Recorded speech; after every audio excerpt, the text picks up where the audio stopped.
대통령이 북한이 비핵화에 나선다면 대규모 인프라를 지원하겠다는 담대한 구상을 제안했습니다. 또 김대중 오부치 선언을 계승해 한일 관계를 회복시키겠다고 했는데 윤 대통령은 자유도 33번 언급하며 또 한 번 자유의 가치를 강조했습니다. 8.15 경축사 의미 분석했습니다. 이준석 대표가 언론 인터뷰 등을 통해 장외 여론전에 나서자 당 안팎에서 비판이 쏟아졌습니다. 민주당 당대표 경선에 나선 강훈식 후보가 중도 사퇴했지만 반명 단일화에는 선을 그었습니다. 오늘 밤 전국에 또다시 최대 150mm 폭우가 예보됐습니다. 지난밤 1시간 사이 110mm 폭우가 쏟아진 충청에서는 산사태와 침수 등 피해가 계속됐습니다. 광복절을 맞아 서울 도심에서는 대규모 집회가 열려 도로가 정체되는 등 일대가 혼잡을 빚었습니다. 33개월 아이가 놀이기구를 타다 숨지는 등 키즈카페 사고가 또 발생했습니다. 키즈카페가 관리 사각지대인 이유 따져봅니다. 한 업체가 5,000원짜리 화장품을 내놔 치킨에 이어서 화장품도 적정 가격 논란이 불거질 조짐입니다. 서울 도심에서 20대 남성이 심야에 납치됐다 차량에서 뛰어내려 탈출했습니다.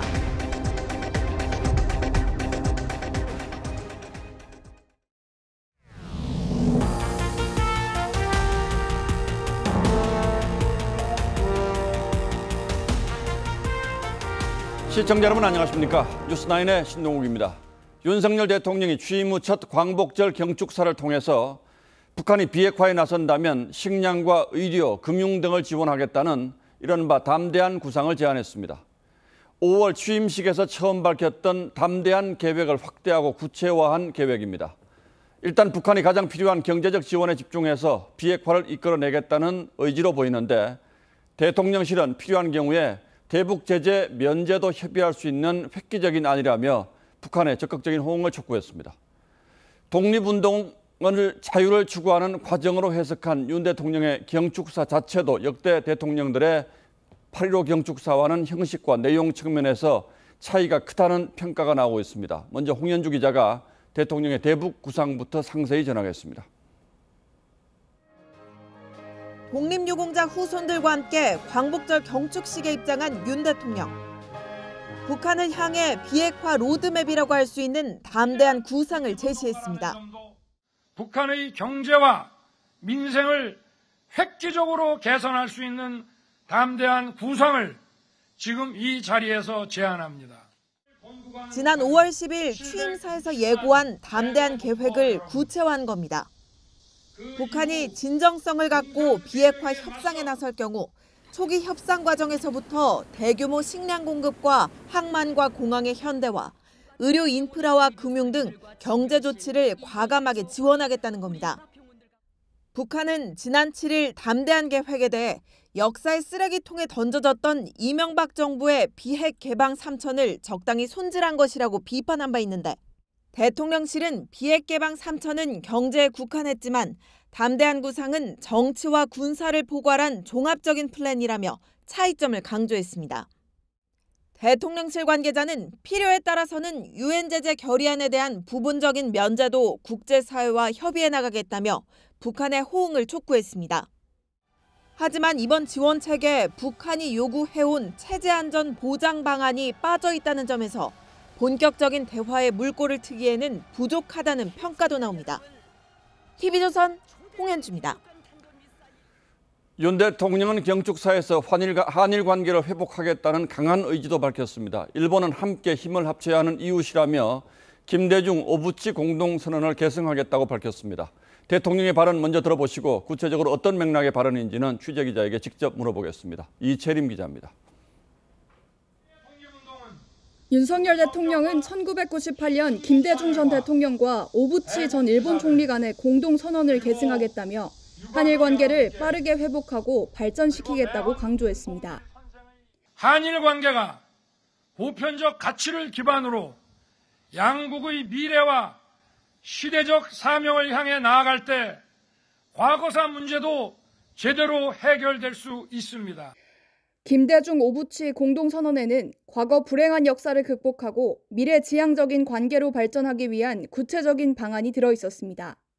일본은 이제 세계 시민의 자유를 위협하는 도전에 맞서 함께 힘을 합쳐 나아가야 하는 이웃입니다. 윤 대통령은 대선 후보 시절에도 일본과의 미래지향적 관계 설정을 강조했었습니다. 이 같은 윤 대통령의 대일 메시지는 진상규명에 방점을 뒀던 문재인 정부와는 차이가 나는 대목입니다. 윤 대통령은 독립운동 정신은 자유라며 13분간 이어진 경축사에서 33번이나 자유를 언급했습니다.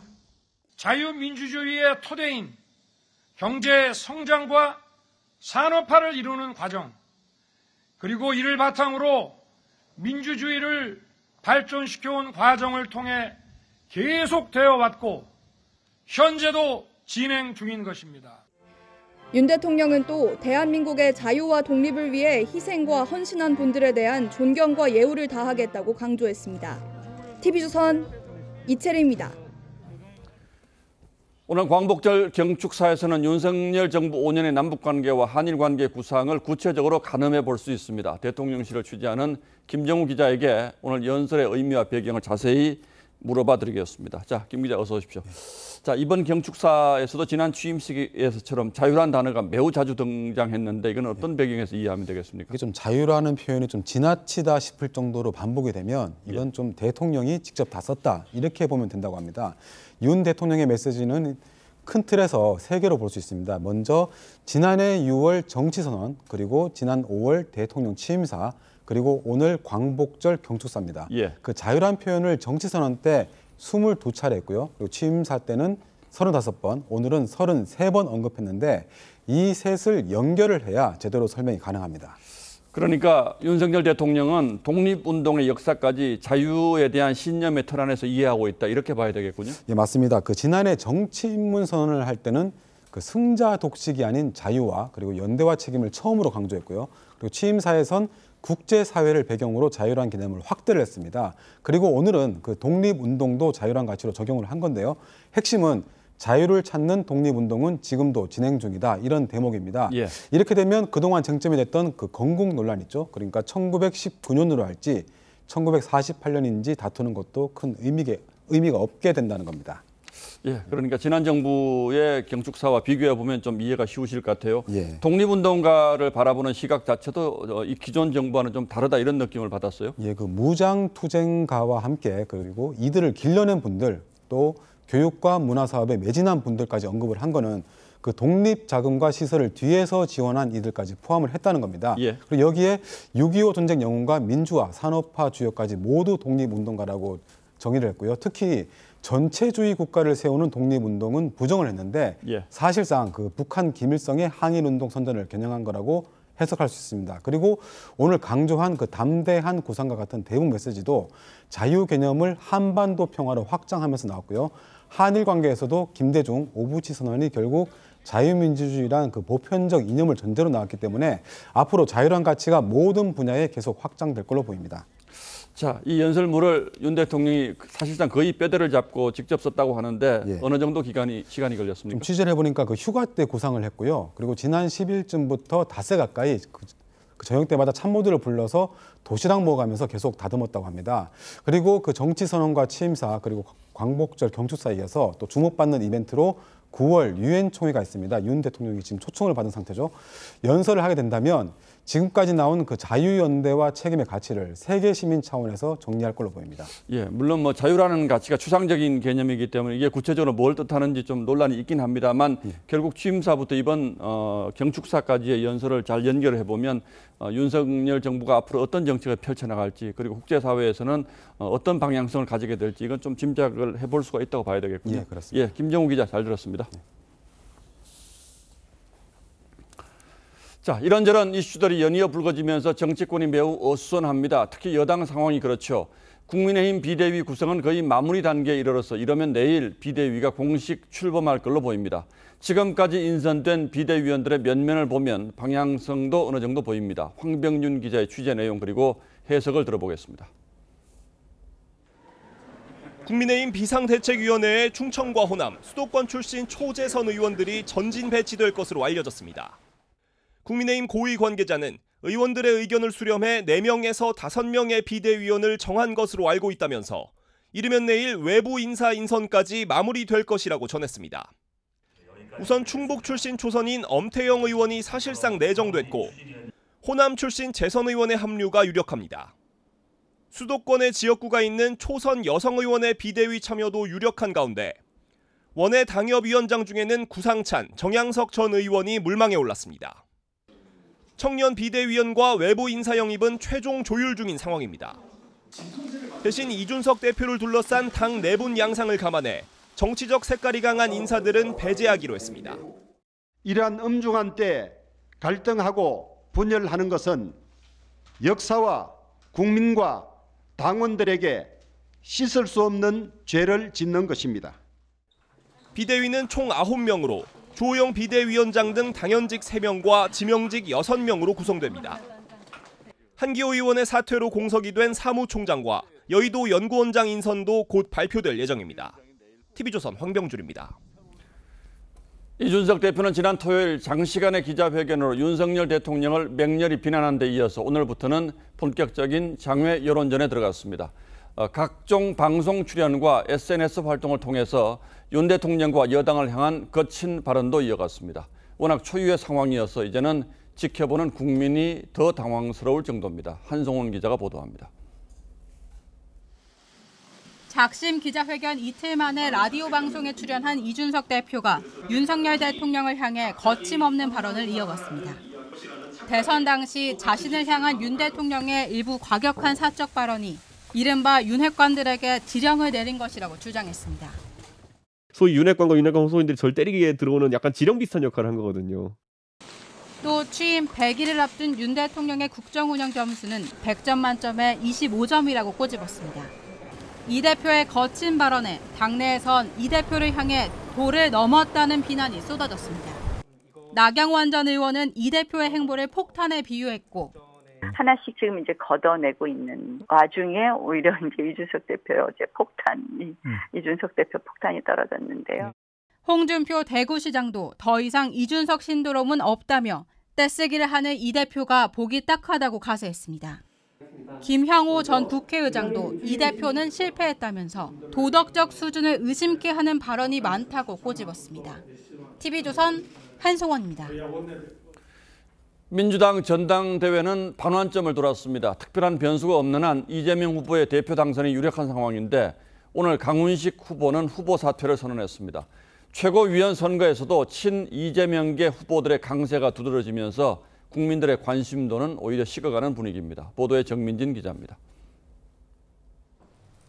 어제 충청 전당대회 후 공식 일정을 잡지 않던 강훈식 후보가 긴급 기자회견을 열고 사퇴를 선언했습니다. 제가 국민적 인지도가 매우 낮다 이런 부분에 스스로 한계를 많이 느꼈습니다. 강 후보는 지역구가 있는 충청 지역 권리당원 투표에서 10.48%에 그쳤고 1차 국민 여론조사도 3.35%를 득표했습니다. 이재명 후보와 1대1 구도가 된 박용진 후보는 경선은 지금부터 시작이라며 반격을 다짐했습니다. 하지만 강 의원이 단일화의 선을 그으면서 권리당원 투표와 일반 여론조사에서 80% 가까운 득표율을 기록한 이 후보의 독주는 이어질 전망입니다. 최고위원 경선에서도 친 이재명계 후보 4명 모두가 당선권인 5위 안에서 순위 싸움을 하고 있습니다. 당 안팎에서는 이 후보의 독주가 전당대회 흥행 저조로 이어지고 있다는 우려도 나옵니다. 전당대회 반환점을 돈 현재까지 권리당원 투표율은 37.68%에 불과한 상황. 윤석열 정부의 지지율 급락에도 민주당 지지율은 30%대에 머물고 있습니다. TV조선 정민진입니다. 지난주 기습폭우로 큰 피해가 났는데 오늘 밤에도 대비를 잘 하셔야 할 것 같습니다. 오늘 밤부터 서울을 비롯한 전국 곳곳에 또다시 강한 비가 쏟아질 거란 예보가 나와 있습니다. 지금 상황이 어떤지 서울 잠수교에 저희 취재진을 내보냈습니다. 자, 윤사 기자, 지금 상황은 어떻습니까? 오후 6시가 넘어서면서 빗줄기가 굵어졌지만 지금은 다소 소강 상태를 보이고 있습니다. 하지만 수도권과 충청권을 중심으로 시간당 최대 50mm가 넘는 집중호우가 예상됩니다. 이곳 잠수교는 이미 전면 통제된 상태인데요. 중부지방에서 시작된 비는 밤사이 남부 지역으로 확대될 전망입니다. 좁고 긴 비구름이 빠르게 움직이면서 단시간 많은 비를 퍼부는 국지성 호우가 예상됩니다.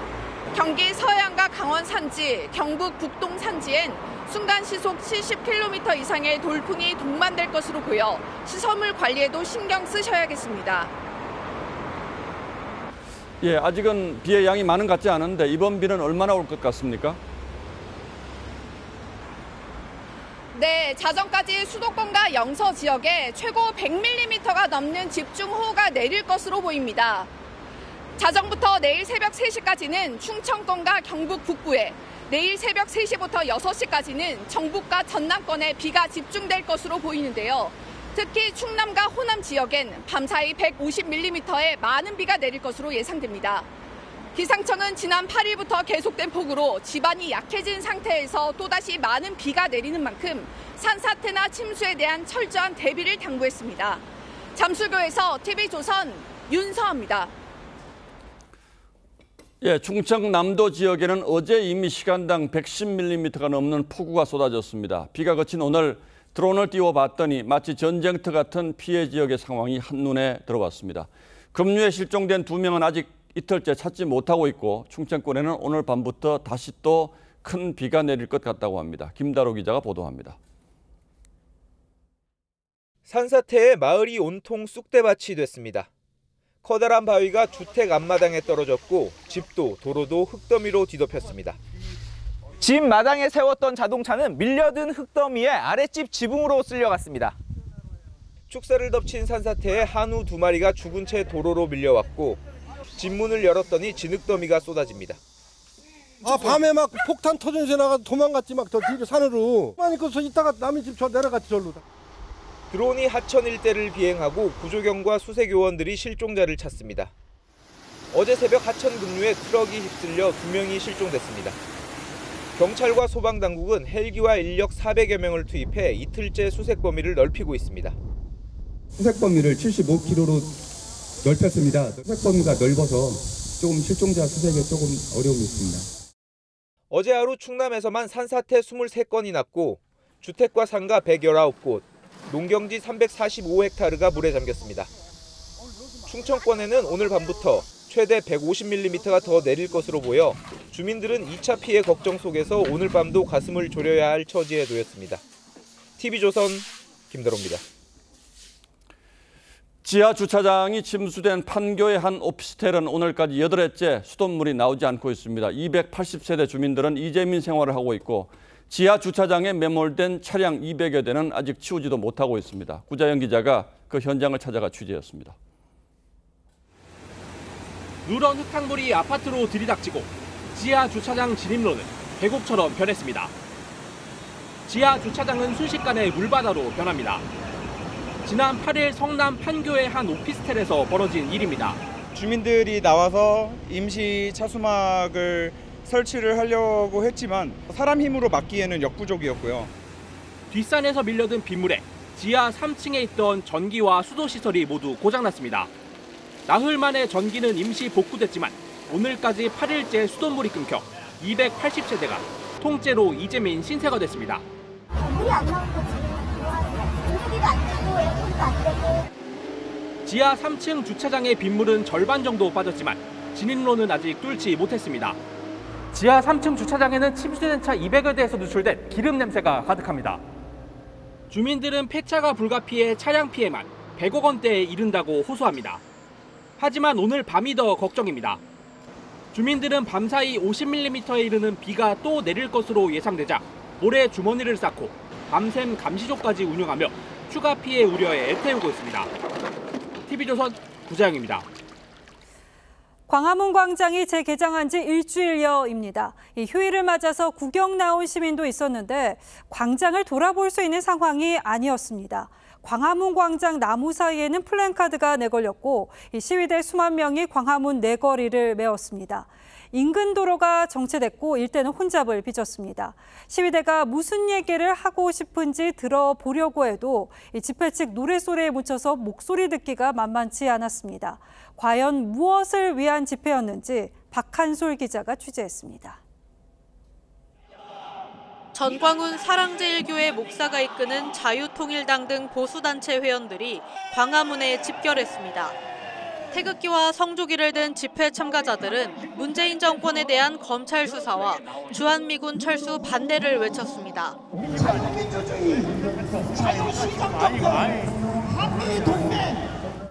경찰 추산 2만 명이 몰린 가운데 일부 도로가 통제됐고 버스가 우회 운행하는 등 시민들이 불편을 겪었습니다.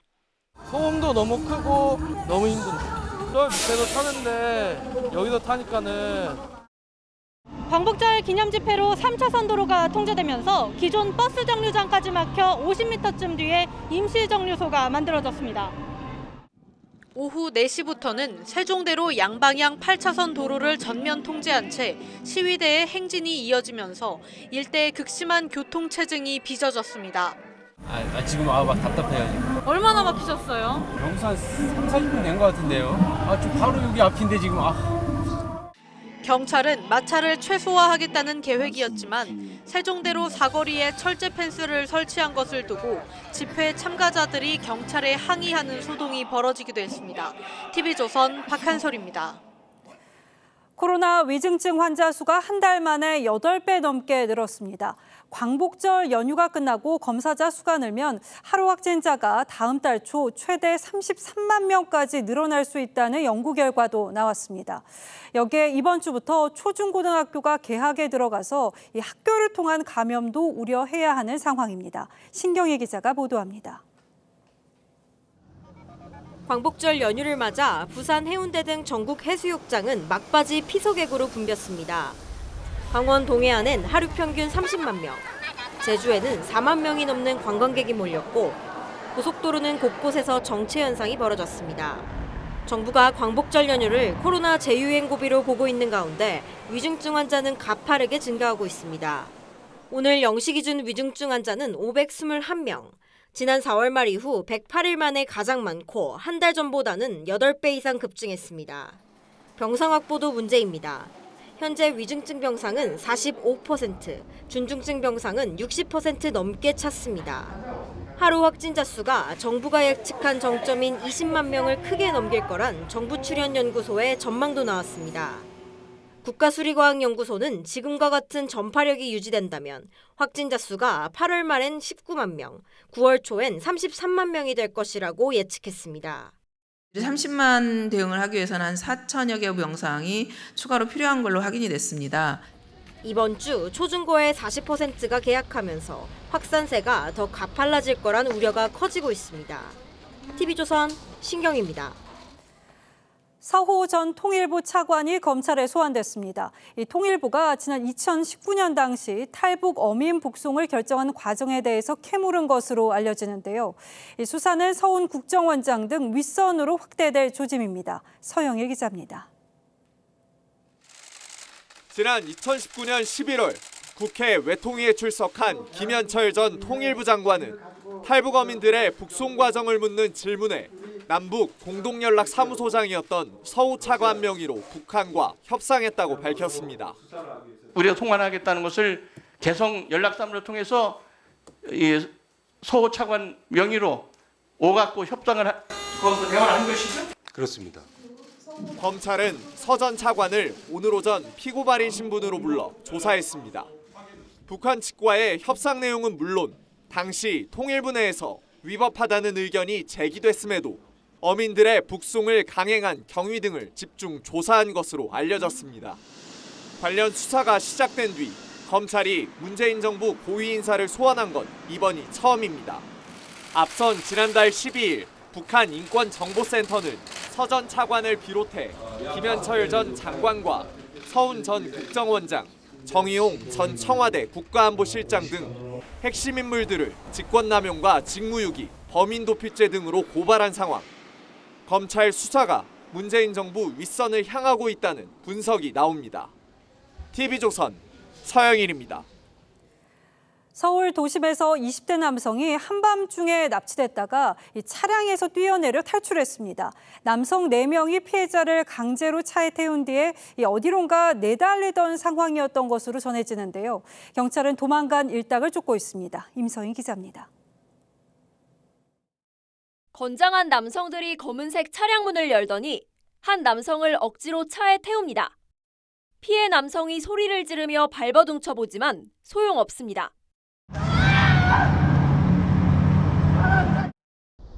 오늘 새벽 0시 20분쯤 서울 용산구의 한 아파트 단지에서 남성 4명이 20대 남성 A씨를 납치했다는 신고가 경찰에 접수됐습니다. 밤에 밖에서 너무 싸우는 소리가 나서 창문을 열고 들어갔더니 살려달라는 소리도 나고 그래서.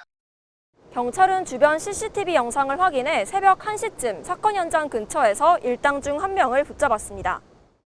요 고가 밑에 전화 숨을 때 잡혔다더라고요. 고가 밑에 항상 무건 기재예요. 이 남성은 경찰에 A씨와 채무 관계가 있었다고 진술한 것으로 알려졌습니다.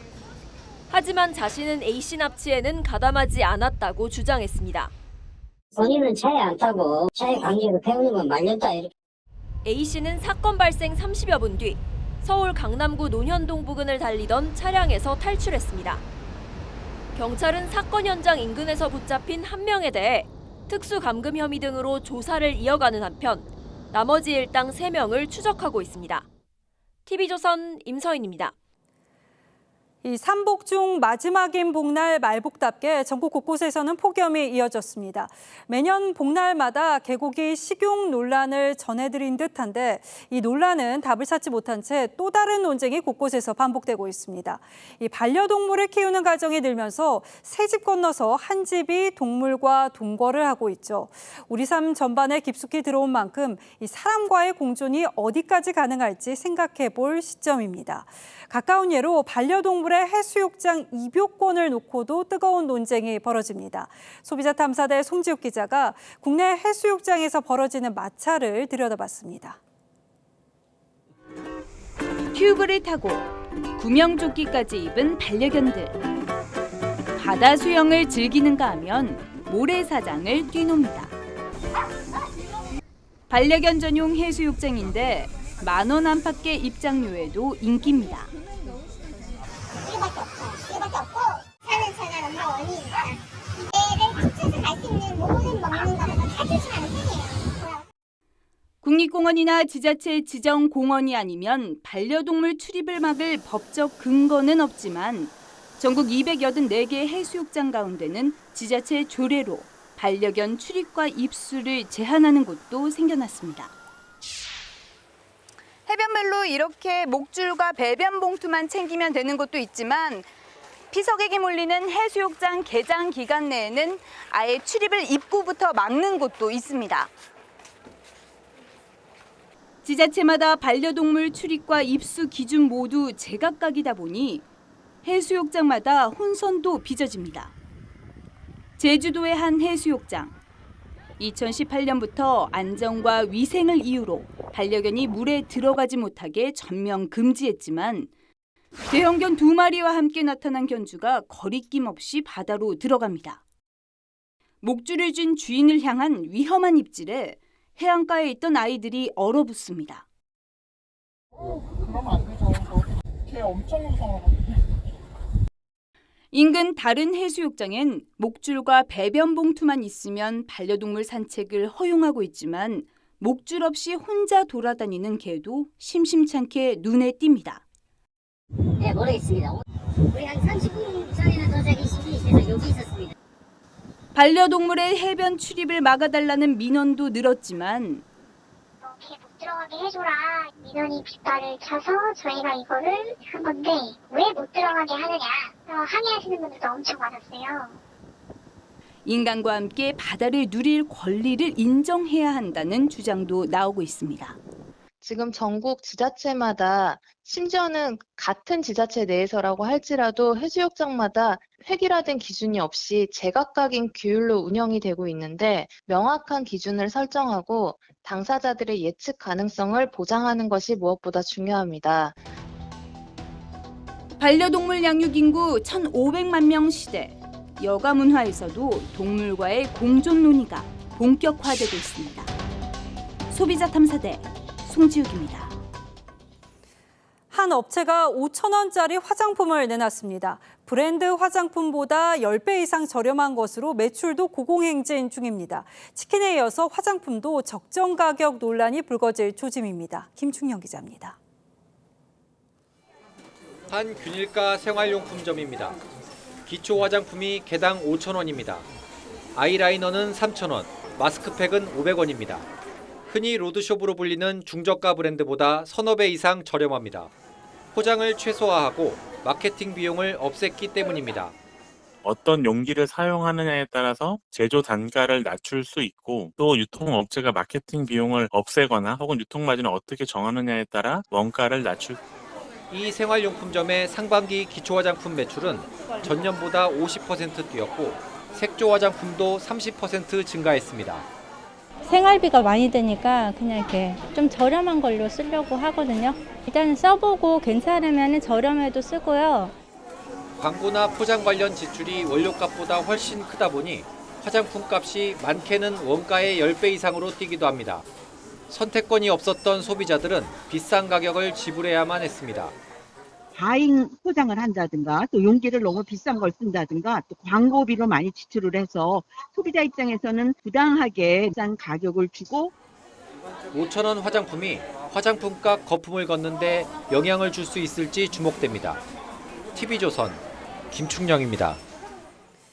금융기관 3곳 이상에서 돈을 빌린 소위 다중채무자가 446만 명에 달하는 것으로 나타났습니다. 역대 최고치입니다. 전셋값 폭등에 금리 인상까지 겹치면서 불어난 빚에 또 빚을 내서 돌려막게 하는 셈인데 30대 이하와 자영업자 비중이 늘어서 금융위기의 뇌관이 되는 건 아닌지 우려가 나옵니다. 김지아 기자입니다. 서울에서 식당을 운영하는 박모 씨. 한 달 수익이 2천만 원 남짓이지만 세금의 인건비에 각종 대출에 대한 이자까지 더하면 사실상 남는 돈이 없습니다. 그 원금이랑 이자랑 같이 한 달달이 200만 원 가까이 빠져나가요. 금리가 많이 오르면은 직원들도 월급 내기가 자꾸 나와요. 좀 더 올려줬으면 하고. 올해 1분기 말 기준 전체 대출자 5명 중 1명은 3곳 이상 금융회사에서 돈을 빌린 다중채무자로 역대 최고치를 기록했습니다. 특히 30대 이하와 중저소득층의 비중이 늘었습니다. 증시와 가상화폐 호황에 따른 영끌족 투자가 늘고 코로나로 피해를 본 자영업자와 전셋값 폭등을 감당 못해 은행 대출에 기대는 20대가 급증한 겁니다. 자산과 소득이 충분하지 않은 계층을 중심으로 신용적으로 취약한 상황이고요. 계속해서 대출을 얻는 과정에서 높은 금리 부담에 노출될 위험성이 당분간 금리 인상 기조가 이어질 것으로 보이는 가운데 이자 폭탄을 맞게 되는 다중채무자가 금융위기의 뇌관이 될 수 있어 출구 전략이 시급하다는 지적입니다. TV조선 김자입니다. 예, 다음 뉴스입니다. 내년 정부 예산이 13년 만에 처음으로 줄어들 전망입니다. 문재인 정부에서 대폭 늘어난 나라 빚을 줄이기 위해서 일단은 정부 씀씀이부터 줄이겠다는 거죠. 상징적이긴 합니다만 장 차관의 임금을 동결하고 10%를 자진 반납한다는 계획도 내놓았습니다. 송병철 기자가 취재했습니다. 내년 예산안의 총 지출 규모는 올해보다 8.3%가 늘어난 604조 4천억 원입니다. 이렇게 출발한 올해 예산은 추경까지 더해 역대 최대인 679조 원까지 불어났습니다. 하지만 내년부턴 이런 재정 확대에 제동이 걸립니다. 추경호 경제부총리가 내년 예산 축소를 예고했기 때문입니다. 예산을 줄이는 건 2010년 이후 13년 만에 처음입니다. 내년도 예산 편성을 함에 있어서 저희들이 대대적인 지금 지출 구조 조정을 하고 있습니다. 문재인 정부 초기에 660조 원이었던 국가 채무는 올해 말에 1,070조 원 수준에 육박합니다. 나랏빚이 더 불어나면 감당할 수 없다는 게 윤석열 정부의 판단입니다. 추 부총리는 내년 장차관의 임금을 동결하고 10%를 자진 반납시킨다는 계획입니다. 이미 지출 한도를 법으로 정하는 재정 준칙을 마련 중이고 재정 수지 적자와 국가 채무 비율 목표치도 제시했습니다.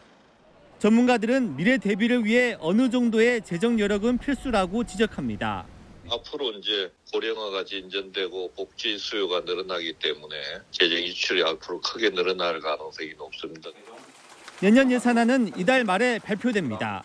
TV조선 송병철입니다. 키즈 카페에서 놀던 3살 배기 남자아이가 숨지는 사고가 일어났습니다. 가장 안전해야 할 키즈 카페에서 왜 자꾸 안전사고가 반복되는지, 구조적인 문제는 없는 것인지 따져보겠습니다. 자, 홍혜영 기자, 참 안타까운 소식입니다. 어쩌다가 이런 일이 일어났습니까? 네, 33개월 된 남자아이인데요. 이렇게 보시는 것처럼 작은 기차 놀이기구에서 내리려다가 왼발이 레일에 끼었습니다. 병원으로 이송됐지만 1시간 40여 분 만에 과다출혈로 숨졌습니다. 자, 물론 어린아이 놀이기구이긴 합니다만 안전벨트 같은 건 없었습니까? 네, 아이가 타고 있던 미니기차에는 안전벨트나 안전바가 없었습니다. 안전벨트라도 있었다면 아이가 마음대로 내리기 어렵지 않았겠느냐, 이런 지적이 나옵니다. 자, 그런데 저런 종류의 놀이기구에는 안전기준은 없습니까? 있긴 있습니다. 레일 길이가 30m 이하면서 속도가 시속 5km 이하면 안전성 검사 대상에서 제외되는데, 이 사고가 나는 미니기차는 레일 길이 17m짜리로 검사 대상이 아니었습니다. 안전 검사 의무가 없는 이 사각지대가 있는 겁니다. 아이들 놀이시설이면 더 엄격하게 관리가 됐어야 할 텐데 이런 건 안전관리법의 적용 대상도 아닙니까? 네, 이거 놀이기구에 따라서 소관 부처가 좀 달라지는데요. 시소나 그네, 미끄럼틀은 안전관리법을 적용해서 행정안전부가 관리를 하고요. 예. 또 이 미니기차나 트램폴린 같은 놀이기구는 관광진흥법에 따라서 문화체육관광부가 관리를 합니다. 사고가 난 이 키즈카페는 유원시설업을 허가받아서 이 관광진흥법 기준을 따른 겁니다. 그러니까 관광지의 놀이시설처럼 관리가 됐다는 건데 문화체육부가 실제로 키즈카페까지 관리를 제대로 할 수 있을지도 의문이군요. 사고가 얼마나 자주 납니까, 이런 곳에서는? 해마다 늘고 있는 추세였었는데요. 코로나 대유행으로 잠시 줄었다가 이 거리두기가 풀리면서 최근 들어서 다시 좀 늘고 있습니다. 예. 최근 5년 동안 키즈카페 안전사고를 보면 이 떨어지거나 부딪혀서 다치는 사고가 대부분이었습니다. 과거에 정부 그 현장 점검에서도 놀이기구의 안전성이 가장 큰 문제로 꼽혔습니다. 의외로 사고가 굉장히 많이 나는군요. 네. 관리 주체가 여러 곳으로 그렇다면 이제 분산돼 있는 셈인데 하나로 통합해서 제대로 관리할 수는 없을까요? 과거 2013년에도 8살 여자아이가 미니기차 천장에 부딪혀서 숨지는 사고가 있었는데 당시에도 정부가 일원화하려다가 무산됐습니다. 예. 이 식품과 환경, 또 소방 안전 등을 한 곳에서 관리를 하게 되면 관리 감독의 전문성이 약해진다는 이유가 가장 컸습니다.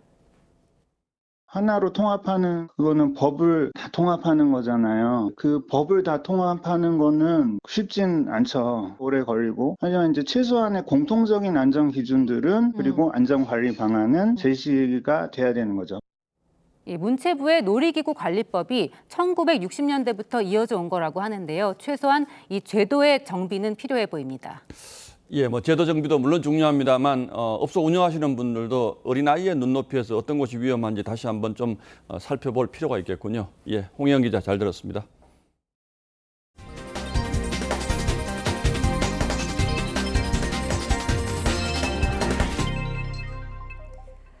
이 85년 전 소비에트 연방정부의 강제 이주 정책으로 이 다수의 독립운동가를 포함한 고려인 10만여 명이 카자흐스탄으로 넘어가게 됐죠. 이들은 머나먼 이국 땅에서도 끝까지 조국 독립을 위해서 온 힘을 다했는데 카자흐스탄 현지에 이들 애국지사를 기리는 추모의 벽이 세워졌습니다. 추모 현장에 권형석 기자가 다녀왔습니다. 카자흐스탄 우슈토베 들판에 추모의 벽이 모습을 드러냅니다. 조선일보와 통일문화연구원이 지난 11일 홍범도 장군, 개봉우, 황운정 선생 등 러시아와 중앙아시아에서 활약한 독립영웅 15명을 기리며 세운 기념비입니다. 과거에 우리를 위해서 애써주신 분들을 위해서 우리가 무언가 그들을 기리고 그래야 우리 후손들도 우리를 따르지 않겠는가. 독립운동가들을 포함한 고려인 17만 명이 한반도에서 6,500km 떨어진 중앙아시아로 강제 이주된 건 1930년부터. 이곳 우슈토베는 1937년 강제 이주 정책으로 고향을 떠난 고려인들이 처음으로 도착한 곳입니다. 강제 이주 첫 해 추위와 굶주림으로 숨진 고려인은 우슈토베에서만 17,000여 명에 이릅니다. 돌아가지 못하는 고국, 척박한 환경에서도 독립영웅들은 조국의 독립을 염원했습니다. Дети из Казахстана, которые приехали сюда, из Нур-Султана, из Караганды, из Алматы, мы все приехали сюда, потому что отсюда начинался наш путь. 우슈토베에는 2028년까지 고려인 추모의 숲과 한국 카자흐스탄 우호공원이 조성될 계획입니다. TV조선 권영석입니다. 일제강점기 일본은 우리 신문들을 검열하고 삭제하면서 자유를 억압했었죠. 당시의 생생한 검열 실상을 담은 자료가 처음 공개됐습니다. 이루라 기자입니다.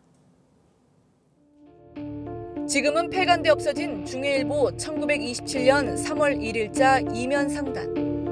세봄을 맞는 태화관이라는 제목의 사진에 붉은 펜으로 삭제를 뜻하는 차압이 적혀 있습니다. 평범한 음식점 전경을 문제 삼은 이유는 8년 전 민족 대표 33인이 독립선언서를 낭독했던 곳이기 때문입니다. 독자들이 받아본 신문에는 태화관 사진 대신 검은 얼룩만 남아 있습니다. 일제강점기 총독분의 검열관들이 빨간 펜으로 일일이 삭제를 지시한 검열본과 삭제본이 짝을 이뤄 남아있는 중해일보 16개 호가 처음 공개됐습니다. 거의 국내에 없는 자료입니다. 그래서 검열의 실상을 확인할 수 있는 유일무이한 자료라고 볼 수 있고요. 검열 대상은 주로 조선의 독립이나 일제의 통치 정책 관련이었는데 1926년 일왕의 건강을 다뤘다는 이유로 일부 기사가 삭제되기도 했습니다. 일제강점기 가장 많은 탄압을 받은 곳은 조선일보. 1920년 창간 2개월 만에 압수를 시작으로 동아일보와 함께 일주일에 한 번꼴로 삭제와 압수를 당했습니다. 일본의 언론 통제 실상을 생생하게 보여주는 이번 전시는 10월까지 이어집니다. TV조선 이루라입니다. 노르웨이에서 수많은 구경꾼을 끌어모았던 거대한 바다코끼리 프레야가 결국 안락사됐습니다. 노르웨이가 안락사를 결정한 건 시민의 안전이 더 중요하다는 판단 때문이었는데요. SNS에는 프레야의 죽음을 슬퍼하는 글들이 올라왔습니다. 최원희 기자입니다. 바다코끼리가 보트 아래에서 헤엄쳐 물 위로 올라옵니다. 보트에 올라타 햇볕을 쬐기도 합니다. 무게가 600kg에 달하는 암컷 바다코끼리 프레야입니다.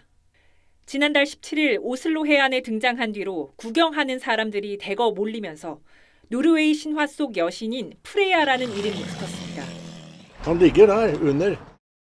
구경꾼들이 더 늘자 당국은 안전거리 유지를 당부했지만 잘 지켜지지 않았습니다. 바다코끼리는 활동에 방해를 받으면 사람에게 달려드는 것으로 알려져 있습니다. 결국 노르웨이 당국은 현지 시간 14일 시민 안전을 위해 안락사를 결정했습니다. Dyrevelferd er også prioritert, men menneskets liv og helse går foran, og det var det som var utslagsgivende denne gangen. 그러나 안락사에 비판 의견도 많습니다. Men vi hadde jo håpet at den skulle komme ut på annen måte enn å måtte avlive den, da. Det hadde vi jo håpet. SNS에도 이기적인 사람들 때문에 죽었다, 미안하다며 프레야의 죽음을 슬퍼하는 글들이 올라왔습니다. TV조선 최원입니다. 이 소설 악마의 시 작가로 이슬람권 전체의 원수였던 살만 루슈디가 흉기 피습을 당해서 충격을 줬죠. 그런데 해리포터의 작가 조앤 롤링이 루슈디를 걱정하는 글을 SNS에 올린 뒤 테러를 암시하는 협박을 당해서 경찰이 수사에 나섰습니다. 이란 정부는 이번 피습과 이란은 무관하다면서 이 루슈디가 화를 자초했다고 입장을 내놨습니다. 황정민 기자입니다. 해리포터의 작가 조앤 롤링이 살만 루슈디가 피습을 당한 다음 날 SNS에 올린 글입니다. 끔찍한 뉴스다. 지금 마음이 너무 아프고 루슈디가 괜찮기를이라고 썼습니다. 그러자 여기에 다음은 당신 차례라는 협박성 글이 달려 스코틀랜드 경찰이 수사에 나섰습니다. 파키스탄에서 만들어진 미어 아시프 아시즈란 이름의 이 SNS 계정에는 루슈디를 흉기로 찌른 하디 마타르를 응원하는 글이 담기기도 했습니다. 이란 국영일간지 이란 데일리 등 일부 이란 매체에선 이번 테러를 옹호하는 보도를 해왔는데 그동안 침묵하던 이란 정부가 오늘 입장을 냈습니다. 이란은 이번 사건과 무관하다며 신성한 종교를 모독한 루슈디가 화를 자초했다고 밝혔습니다. 서방에선 표현의 자유는 정당하다는 연대의 메시지가 잇따랐습니다. Always stand up to protect freedom of expression, freedom of speech, and we condemn the cowardly attack on Salman Rushdie. 루슈디는 피습 사흘 만에 인공호흡기를 떼고 회복세에 접어들었습니다. TV조선 황정민입니다.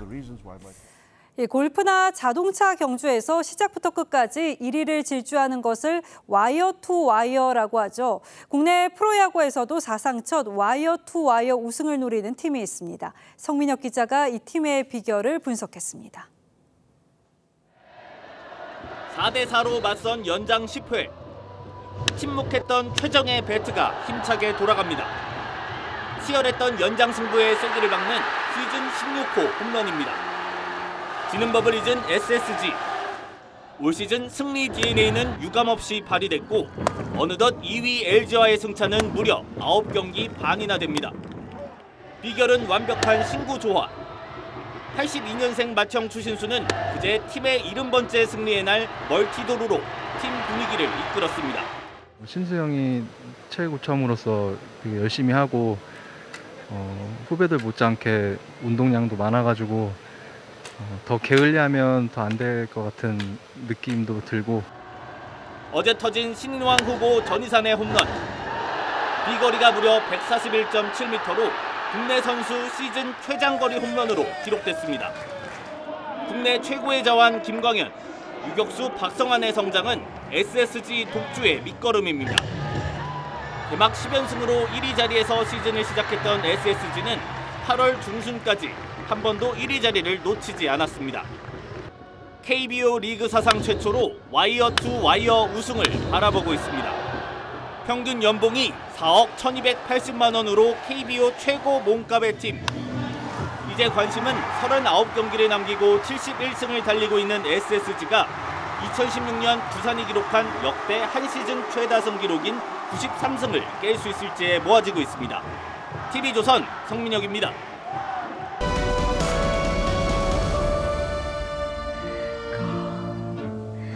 Gone forever down the river of no return. 말린 멀로가 주제가를 불렀던 이 서부극의 무대는 미국 아이다호에 있는 세먼강입니다. 깊이 2100m 계곡 급류를 뗏목으로 지나가기가 너무나도 험난해서 돌아오지 않는 강이라는 별명을 얻었죠. 비운의 화가 이중섭이 그 영화 제목을 딴 마지막 작품입니다. 창문 밖에 휘몰아치는 광물을 바라보는 남자. 일본으로 떠난 아내와 두 아들, 이북에 남았던 어머니를 그리워하는 이중섭 바로 자신입니다. 가수 이난영의 남편이자 김시스터즈의 아버지 김혜송이 쓰고 부른 계곡이 주사란 노래가 있습니다. 허세와 객기를 부리는 빈털터리 사내를 고집습니다. 계곡이 주사란 조선시대 어느 참봉이 좌의정 김한로에게 계곡이를 뇌물로 바쳐 주서로 승진한 데서 유래했습니다. 잘 아시듯 계곡이는 워낙 속된 말입니다.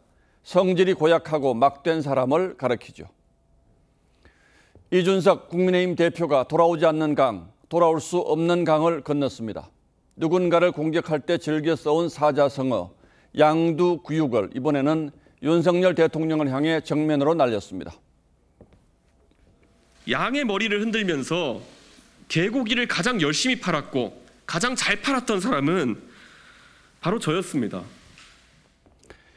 지난 대선 선거운동을 개고기를 팔았다는 말로 비유한 겁니다. 그러면서 윤 대통령이 자신을 욕했다는 얘기부터 지난 6월 독대 내용까지 폭로성 주장을 쏟아냈습니다.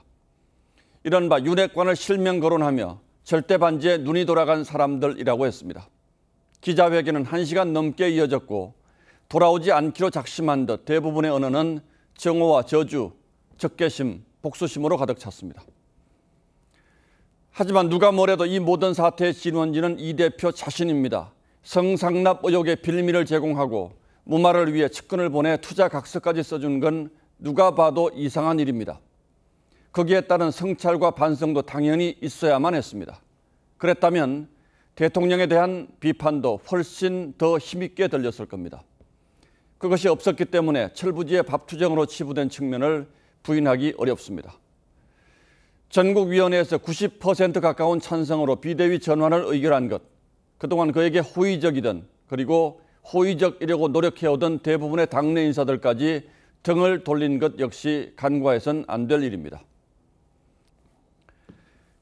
옛말에 산속의 적을 무찌르기는 쉬워도 내 마음속의 적을 물리치기는 어렵다고 했습니다. 자기 자신이 가장 질이 나쁜 적이라는 로마 금언도 있죠. 당대표가 극단적인 정치 투쟁으로 치달으면서 집권 여당 국민의힘은 더 깊은 수렁으로 빠져들게 됐습니다. 그런데 이 어려운 시대 하루하루 살아내느라 숨이 턱에 닿는 국민들은 또 무슨 죄가 있습니까? 양곡이니 계곡이니 하는 이 낯뜨거운 정치 막장극을 언제까지 지켜봐야만 합니까? 더구나 오늘은 순국 선열들의 피와 땀이 배인 광복절이지 않습니까? 8월 15일 앵커의 시선은 강을 건너다였습니다.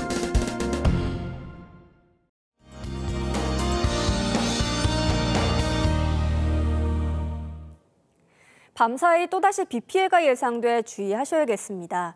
지금은 호우특보가 내려진 중부 일부 지역에 굵은 장대비가 쏟아지고 있는데요.